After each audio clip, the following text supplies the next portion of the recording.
বিএনপির চেয়ারপারসন বেগম খালেদা জিয়ার ছোট ছেলে প্রয়াত আরাফাত রহমান কোকোর মৃত্যু নিয়ে তার ব্যক্তিগত চিকিৎসক ও বিএনপির স্থায়ী কমিটির সদস্য doctor A Z M Zahid Hossain জানিয়েছেন, কোকোর মৃত্যু স্বাভাবিক ছিল না। তিনি বলেন, এই মৃত্যুর রহস্য উদ্ঘাটন করা হবে এবং এর সঙ্গে জড়িতদের আইনের আওতায় আনার জন্য বিএনপি কাজ করে যাচ্ছে।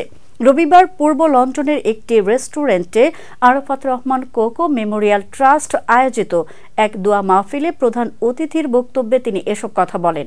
ডক্টর জাহিদ কোকোর ক্রীড়াঙ্গনে অবদান উল্লেখ করে বলেন, তার সাংগঠনিক ক্ষমতার কারণে বাংলাদেশের ক্রিকেট আজ সারা বিশ্বে স্বীকৃতি পেয়েছে।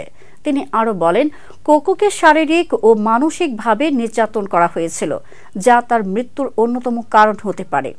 তিনি জিয়াউর রহমানের মুক্তিযুদ্ধে ভূমিকা ও দেশের প্রতি তার আত্মত্যাগের কথা তুলে ধরে বলেন, বিএনপির ইতিহাস গর্বের এবং তা দেশকে এগিয়ে নিয়ে যাওয়ার।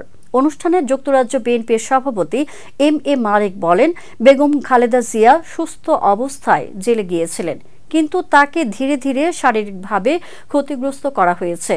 তিনি এর জন্য দায়ীদের বিচার দাবি করেন।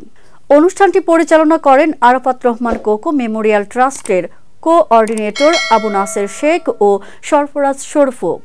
আরও বক্তব্য দেন যুক্তরাজ্য বিএনপির সাধারণ সম্পাদক কয়সর এম আহমেদ সহ অন্যান্য নেতৃবৃন্দ।